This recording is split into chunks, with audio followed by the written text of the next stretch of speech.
Hello everyone, welcome to my vlog. ဒီနေ့တော့ Honey က UK ရဲ့ traditional festival လေးတစ်ခုကြောင့်ကို sharing လုပ်ပေးတော့မှာဖြစ်ပါရဲ့ရှင့်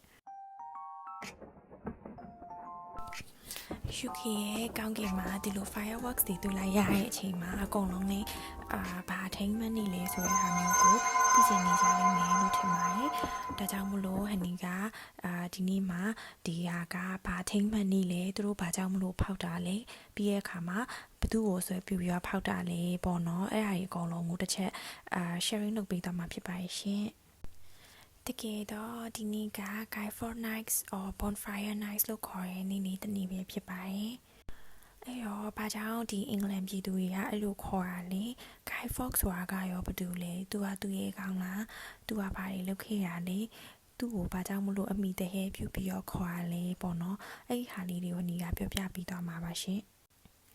Guy Fawkes ဆိုတာကအင်္ဂလန်စစ်သားတစ်ယောက်ဖြစ်ပါတယ်။သူကဖောက်ခွဲရေးပစ္စည်းတွေလည်းအရင်ကျွမ်းကျင်တဲ့သူတစ်ယောက်။ဒါပေမဲ့သူကကက်သလစ်အစွန်းရောက်သမားဖြစ်ပါတယ်။ဟိတ်ချိန်တုန်းက1605ခုနှစ်ပေါ့နော်။အဲ့ချိန်မှာဘယင်James I ဘယင်အုပ်ချုပ်နေတဲ့အချိန်ဖြစ်ခဲ့ပါတယ်။သူကဒီဘယင် James I ကိုဖယ်ရှားပြီးတော့ Catholic ruler တယောက်ကိုအစားထိုးခြင်းခဲ့ရပေါ့နော်ဒါကြောင့်မလို့ပဲသူကဒီ November 9 ရက်နေ့1605ခုနှစ်မှာဒီဘယင် James I ကိုတပ်ဖို့အတွက်အကြံစီကိုစပြီးတော့လုပ်ခဲ့ပါတယ်ရှင်သူက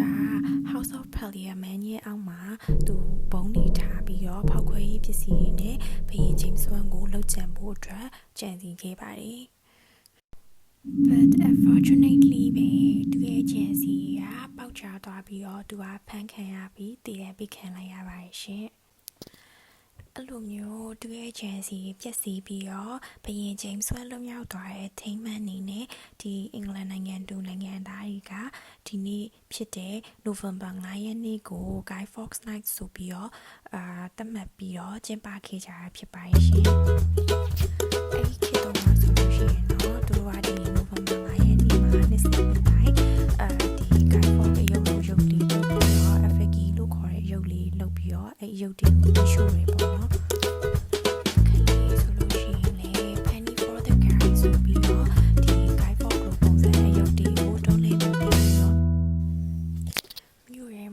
ပြီးတော့သူတို့ကလူကြီးစီကနေပြီးတော့ဖန်နီလေးတွေကိုတောင်းကြပါတယ်